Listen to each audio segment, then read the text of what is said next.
झालावाड़ के पीपलोदी हादसे को लेकर झालावाड़ में राधा रमन परिसर में न्याय पंचायत का आयोजन किया गया। यह आयोजन सुबह से लेकर शाम तक चलता रहा। यहां बाप पार्टी के सांसद राजकुमार रोत समेत अन्य नेताओं ने संबोधित करते हुए भजनलाल सरकार के खिलाफ पीपलोदी मामले को लेकर जमकर हमला बोला। इस दौरान सांसद राजकुमार रोत ने कहा कि सरकार की लापरवाही और असंवेदनशील रवैये ने इस पंचायत को मजबूरी बना दिया। सांसद राजकुमार रोत ने कहा कि आज जो न्याय पंचायत आयोजित हुई है, इसको हमें आयोजन करने की आवश्यकता ही नहीं पड़ती। यदि सरकार समय रहते ही सही ढंग से न्याय कर देती तो हमें जरूरत ही नहीं पड़ती। उन्होंने कहा कि 3 अगस्त को हमने झालावाड़ में आयोजन किया, मगर सरकार ने उल्टा असामाजिक तत्वों को भेजकर पत्थर और चप्पल फेंकने का प्रयास करवाया। उस दिन हमारी मांगों को जिला प्रशासन को अवगत करवाया गया, मगर कोई ध्यान नहीं दिया गया। राजकुमार रोत ने कहा कि हमने पीड़ित परिवार को 1-1 करोड़ रुपए देने, घायलों को 50-50 लाख रुपए की सहायता देने, पीड़ित परिवार को जमीन और नौकरी देने जैसी सरल मांगे रखी थी।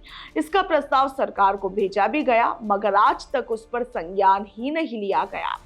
उन्होंने कहा कि हम सरकार से भीख नहीं मांगेंगे। सरकार आर्थिक सहायता के मामले में पूरी तरह से झूठ बोल रही है।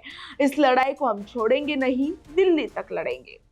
सांसद राजकुमार रोत ने मुख्यमंत्री भजनलाल शर्मा पर भी सवाल उठाए। उन्होंने कहा कि मुख्यमंत्री प्रदेश के हर कोने में घूमते हैं, मगर झालावाड़ की घटना के इतने दिन बीत गए, बावजूद उसके वो यहाँ पर नहीं आए। आजाद देश में शिक्षा के मंदिर में इस प्रकार की घटना पहली बार हुई है, मगर सरकार मांगों को लेकर मुंह बंद किए बैठी हुई है। उन्होंने कहा कि मुआवजा राशि देने में भी भेदभाव किया जा रहा है। हवाई जहाज में जो व्यक्ति मरते हैं, उन्हें 1-1 करोड़ रुपए दे दिए जाते हैं और यहाँ गरीबों को लाखों रुपए की राशि भी समय पर नहीं मिल पा रही। राजकुमार रोत ने कहा कि प्रदेश के उदयपुर में जो घटना हिंदू मुस्लिम वाली हुई, उसमें करोड़ों रुपए की सहायता दी गई और सरकारी नौकरियां दी गई। सरकार आज करोड़पतियों के 3-3, 4-4 करोड़ रुपए बकाया माफ कर रही है, जबकि झालावाड़ में कुछ भी नहीं कर रही। राजकुमार रोत ने आगे कहा कि ऐसे में यह साफ तय हो जाता है कि जाति, धर्म और व्यक्ति देखकर सरकार सहायता दे रही है।